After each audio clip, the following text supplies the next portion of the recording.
Parts of speech, शब्द भेद। सबसे पहले हम ये जानेंगे कि शब्द भेद होते क्या हैं। देखिए, भानु की जगह एक ऐसा वर्ड यूज कर दूं जिससे बार बार उसका नाम लेने की जरूरत न पड़े। तो मैं इस तरह से कह सकता हूं, भानु मेरा दोस्त है, वो प्यारा है, उसके पापा अच्छे हैं, उसकी मम्मी अच्छी है। तो इसलिए यहाँ पर जो वह या उसके, ये जो वर्ड्स आ रहे हैं, ये जो शब्द आ रहे हैं, यही तो प्रोनाउन है। Bhanu is my friend, he is cute. Bhanu कहने की जगह मैंने क्या कहा, ही एक प्रोनाउन है। इस बारे में डिटेल में आप प्रोनाउन वीडियो लेक्चर में समझेंगे। फिलहाल आगे बढ़ते हैं, एक एग्जाम्पल और लेते हैं। शुभम इलाहाबाद बैंक में काम करता है, उसके पापा अच्छे हैं। Shubham works in Allahabad bank, his father is a nice man. मैंने यहाँ पर शुभम के पापा नहीं कहा, मैंने हिज फादर कहा, उसके पापा। ये जो उसके या हिज है, यही तो मेरा प्रोनाउन है। Next verb. वर्ब मतलब क्रिया, क्रिया मतलब कोई भी काम। क्रिया वह है जिसके माध्यम से सब्जेक्ट के कार्य या अवस्था की जानकारी मिलती है। एग्जाम्पल्स देखिए, अयांश इज प्लेइंग, अयांश खेल रहा है। यहां पर मेरा सब्जेक्ट है अयांश, क्या काम कर रहा है, खेलने का। तो देखिए, प्ले, प्ले मतलब खेलना, ये एक क्रिया है। दूसरे सेंटेंस में अयांश इज 8 months ओल्ड। यहां पर अयांश कोई काम नहीं कर रहा है, सिर्फ उसके बारे में बताया गया है कि वो 8 महीने का है। यहां पर आप देखेंगे इज। नेक्स्ट सेंटेंस में आप देखिए, अयांश 8 महीने का था, अयांश वॉज 8 months ओल्ड।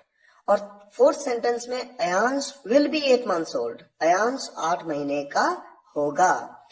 इन तीनों सेंटेंसेस में इज, वॉज, विल बी, ये हेल्पिंग वर्ब्स हैं, ये भी क्रियाएं हैं। कौन सी मेन वर्ब्स हैं, कौन सी हेल्पिंग वर्ब्स हैं, इसकी बारे में जानकारी आपको वर्ब चैप्टर में डिटेल में दी जाएंगी। फिलहाल आप ये जान लीजिए कि पहले सेंटेंस में यहां पर ये पता लग रहा है कि सब्जेक्ट कौन सा काम कर रहा है, खेलने का काम, तो उसकी काम की जानकारी मिलती है। दूसरे, तीसरे और चौथे सेंटेंस में वो कोई काम नहीं कर रहा, लेकिन उसकी अवस्था की जानकारी मिलती है, उसकी स्थिति की जानकारी मिलती है। इज आपने लगाया, इससे पता लग रहा है कि ये बात प्रेजेंट में हो रही है। वॉज लगाया, बात पास्ट में हो रही है। विल बी लगाया तो बात भविष्य की यानी फ्यूचर की हो रही है। वर्ब चैप्टर में डिटेल में समझेंगे। फिलहाल नेक्स्ट पार्ट्स ऑफ स्पीच है एडजेक्टिव। एडजेक्टिव का मतलब होता है विशेषण। विशेषण वो शब्द या शब्दों का समूह जिन्हें उपवाक्य कहते हैं, वो होते हैं जो किसी संज्ञा या सर्वनाम की विशेषता बताते हैं, किसी नाउन या प्रोनाउन की विशेषता बताते हैं, या फिर उस नाउन या प्रोनाउन के बारे में कुछ अतिरिक्त सूचना देते हैं, कुछ एक्स्ट्रा इंफॉर्मेशन देते हैं। तो देखिए, इंग्लिश में इसकी डेफिनेशन हम किस तरह से लिख सकते हैं।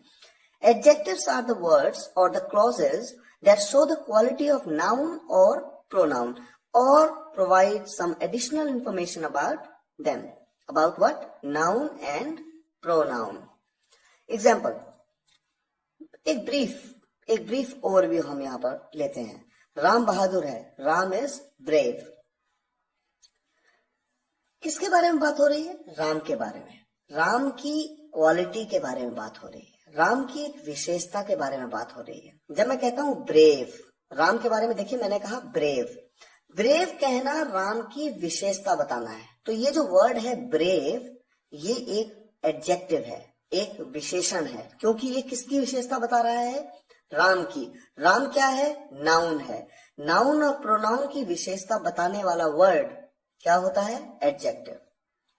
विशेषता का मतलब ये मत समझिए कि हमेशा अच्छी बात बताएंगे, हो सकता है उसकी कुछ बुरी बात हो, उसके बारे में भी बताया गया हो, वो भी एक एडजेक्टिव है। मान लीजिए मैं ये कहता कि राम अच्छा है की बजाय मैं कह दूं राम बुरा है, तो बुरा होना भी तो उसकी विशेषता है। बुरा, ये जो वर्ड है बैड, ये भी एक एडजेक्टिव है। इसी तरह से देखिए नेक्स्ट एग्जाम्पल, वह चालाक थी, शी वॉज क्लेवर। क्लेवर कहना उसकी विशेषता है। जब आप क्लेवर कहते हैं, किसके बारे में कह रहे हैं? उसके बारे में। वह एक लड़की है वह। तो शी क्या है? एक प्रोनाउन है, एक सर्वनाम है। तो शी की विशेषता बता रहा है क्लेवर, तो क्लेवर अपने आप में एक एडजेक्टिव है।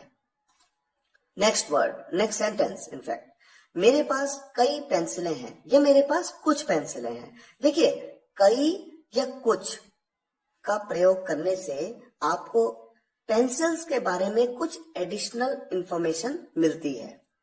इसलिए यहाँ पर मैनी या फ्यू ये वर्ड्स क्या हैं? एडजेक्टिव्स हैं। जब आप एडजेक्टिव्स का वीडियो लेक्चर समझेंगे तो मुझे यकीन है आपको ये बहुत इंटरेस्टिंग चैप्टर लगेगा। आप इसको बड़े आसानी से समझ जाएंगे और किसी भी सेंटेंस को मैं आपको दूं, आप उस सेंटेंस में बस इतना देखेंगे, हाँ ये क्या वर्ड्स हैं, और मैं आपसे पूछूं कि ये एडजेक्टिव है या एडवर्ब है या वर्ब है या नाउन है या प्रोनाउन है, और आप इजीली मुझे बता देंगे कि ये है। नेक्स्ट, एडवर्ब्स, क्रिया विशेषण। जिस तरह से एडजेक्टिव्स नाउन या प्रोनाउन की विशेषता बताते हैं, उसी तरह से क्रिया विशेषण यानी एडवर्ब्स वो शब्द या शब्दों का समूह होते हैं जो क्रिया की या फिर विशेषण की या फिर किसी दूसरे क्रिया विशेषण की विशेषता बताते हैं या उनके बारे में कुछ अतिरिक्त सूचना देते हैं। तो ये किन की विशेषता बताते हैं? या तो किसी क्रिया की या फिर किसी एडजेक्टिव की, विशेषण की, या फिर किसी दूसरे क्रिया विशेषण की। ये वीडियो लेक्चर में आप आसानी से समझ जाएंगे। यहां पर एक ओवरव्यू देख लेते हैं। Ram runs fast. राम तेज दौड़ता है। देखिए, आपने कहा तेज, तेज बोलने से किसकी विशेषता बताई आपने? दौड़ने की। दौड़ता तो है, तेज दौड़ता है, तो यहां पर क्रिया है दौड़ना और एडवर्ब यानी क्रिया विशेषण है फास्ट। नेक्स्ट वर्ड है he is a very good boy. देखिए, अगर आप वेरी का यूज नहीं करते, आप कहते he is a good boy, तो लड़का है वो, अच्छा लड़का है वो। तो लड़का कैसा है? वो अच्छा है। अच्छा होना लड़के की विशेषता है, बॉय की विशेषता है। बॉय क्या है? एक नाउन है। तो नाउन की विशेषता बताने वाला वर्ड गुड एक एडजेक्टिव है, और गुड की भी विशेषता बताया वेरी लगा करके। आपने कहा वेरी गुड, मतलब गुड तो है, उस पे भी वेरी है, तो वेरी अपने आप में एक एडवर्ब है। इस बात को आप डिटेल में एडवर्ब लेक्चर में समझेंगे। Next, Ram runs very fast. देखिए, आपने कहा था सबसे पहले सेंटेंस में राम रन्स फास्ट, राम तेज दौड़ता है। तेज बोला तो दौड़ने की विशेषता, और वेरी लगा दिया तो तेज की भी विशेषता। तो ये वेरी भी अपने आप में एक एडवर्ब है, क्योंकि मैंने आपको बताया था कि एडवर्ब किसकी विशेषता बताता है? या तो किसी क्रिया की या किसी एडजेक्टिव की या किसी दूसरे एडवर्ब की। तो यहां पर वेरी दूसरा एडवर्ब फास्ट, उसकी विशेषता बता रहा है। नेक्स्ट पार्ट्स ऑफ स्पीच है प्रेपोजिशन, संबंध सूचक अव्यय या पूर्व सर्ग कहते हैं। पूर्व सर्ग वो शब्द या शब्दों का समूह है जो किसी संज्ञा या सर्वनाम और वाक्य के दूसरे भाग के बीच के संबंध को दर्शाते हैं।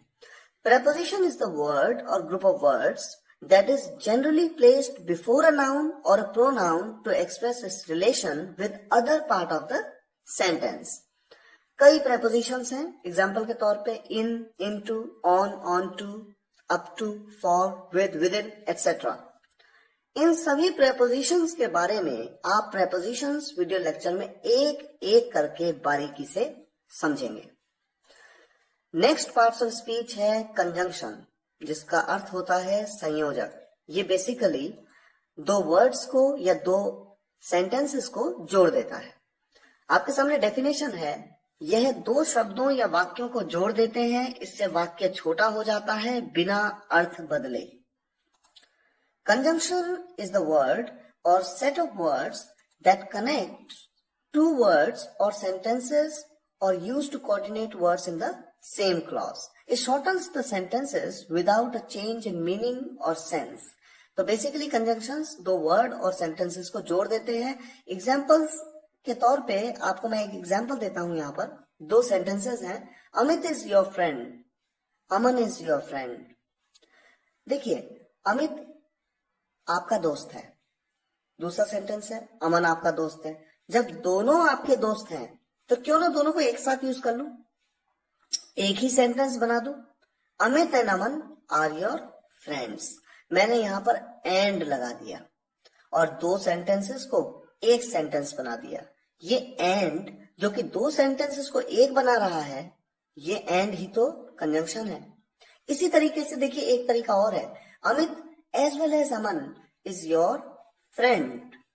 यहां पर एज वेल एज लगा करके मैंने दो सेंटेंसेस को एक बना दिया, ये भी एक कंजंक्शन है। और ध्यान देने वाली बात यह है कि एंड लगाया तो आर का यूज किया हेल्पिंग वर्ब में, और एज वेल एज लगाया तो इज का यूज किया हेल्पिंग वर्ब में। ये बात आपको पता लगेगी जब आप कंजंक्शंस चैप्टर में एंड और एज वेल एज के डिफरेंस के बारे में जानेंगे। फिलहाल आगे बढ़ते हैं। नेक्स्ट पार्ट्स ऑफ स्पीच है इंटरजेक्शन, जिसको बोलते हैं विस्मयादि बोधक। इंटरजेक्शन का यूज कब आता है? Interjections are used to express sudden feelings और emotions that originate due to sudden joy, grief, surprise, approval, etc. Such words or phrases are followed by an exclamation mark. इसका मतलब क्या है? जब भी आपके मन में अचानक कोई फीलिंग, अचानक से कोई भाव प्रकट होता है, जो खुशी से हो, दुख से हो, अचानक से आप चौंक जाएं किसी चीज में, तो ऐसे में जो भाव प्रकट होते हैं वो इंटरजेक्शंस कहलाते हैं, विस्मयादि बोधक होते हैं। इन वर्ड्स या फ्रेजेस के अंत में एक्सक्लेमेशन मार्क लगता है, जैसा कि आपके सामने दिखाया गया है, एक डंडा और उसके नीचे एक बिंदु। इंटरजेक्शंस चैप्टर में भी आप इनके बारे में डिटेल में पढ़ने वाले हैं। फिलहाल यहाँ पर एग्जाम्पल के तौर पे देखिए, सबसे पहले एक्सप्रेशन ऑफ जॉय, खुशी का एक्सप्रेशन आप कैसे करते हैं? Hurray, great, wow, thanks a lot. इस तरह से मान लीजिए किसी ने आपको एक अच्छी न्यूज दी, उस वक्त के लिए वो व्यक्ति आपके लिए महान हो गया क्योंकि उसने आपको बहुत अच्छी न्यूज दी, तो आपने उससे एकदम कहा थैंक्स अ लॉट, बहुत खुशी में आपने उससे कहा। तो ऐसा भाव, ऐसी फीलिंग कब आती है? जब आप अचानक से मन में आपके कोई फीलिंग जनरेट होती है। इसी तरह से देखिए एक्सप्रेशन ऑफ ग्रीफ, दुख का एक्सप्रेशन क्या है? Examples, alas. हम अक्सर इन वर्ड्स को यूज नहीं करते हैं, सभी वर्ड्स को, क्योंकि हम हिंदी भाषी हैं, भारतीय हैं, हम हिंदी में अपने एक्सप्रेशंस को देना ज्यादा पसंद करते हैं, या फिर कुछ यूं कहूं कि ये हमें खुद है, ये हमारे इंस्टिंक्ट्स हैं। लेकिन अंग्रेज या English people, they use these word combinations as well. इसी तरीके से देखिए आप इन्हें समझ लीजिए, क्योंकि होता क्या है, जब आप इंग्लिश न्यूज़पेपर पढ़ेंगे, आप इन वर्ड्स को वहां पाएंगे, तो आपको पता होना चाहिए कि ये वर्ड कब यूज किया जाता है। Alas, oh my god, so sorry, what a tragedy, how tragic, oh no, how sad, such kind of words and so on. इसी तरह से नेक्स्ट है एक्सप्रेशन ऑफ सरप्राइज। व्हाट, हाँ, ओ my God, my goodness, amazing, fantastic, wow, is it? जब आप ये अक्सर देखिए, बड़ा ही इंटरेस्टिंग है, इज इट? जैसे किसी ने आपको कहा कि देश का प्रधानमंत्री चेंज हो गया। अब ये तो एक बहुत ही बड़ा सरप्राइज है, बहुत बड़ा इंसिडेंट है जिसकी आप उम्मीद नहीं करते थे, तो आप कुछ इस तरह से उससे रिएक्ट करते हैं, इज इट? इस तरह से। तो ये धीरे धीरे आपको समझ में आएगा जैसे जैसे आप इंग्लिश सीखते जाएंगे। एक्सप्रेशन ऑफ कंसेंट, अप्रूवल और प्रेज। कंसेंट का क्या मतलब होता है? सहमति। अप्रूवल का भी क्या मतलब होता है? सहमति। एक तरह से आपने अप्रूवल लिया। प्रेज मतलब किसी की प्रशंसा, Bravo, please, certainly, true, well done, sure. अब आप सोचेंगे प्लीज का क्या मतलब है? देखिए सोचिए, किसी ने आपसे कहा क्या मैं ये किताब उठा लूं, और आप उसे अपना अप्रूवल देते हैं, सहमति देते हैं, तो आप कैसे कहते हैं? प्लीज। इसका क्या मतलब है कि हाँ हाँ बिल्कुल उठा लीजिए सर, कोई बात नहीं, उठाइए। तो आप कहते हैं प्लीज, या आप कहते हैं सर्टनली, या आप क्या कहते हैं? श्योर। तो इस तरह के एक्सप्रेशंस आप देते हैं। एक्सप्रेशन ऑफ मिस्टेक, गलती, अचानक से कुछ गलत हो गया, ओह, उप्स, माय गॉड, नो, शिट। इस तरह के एक्सप्रेशंस आप मिस्टेक्स में देते हैं।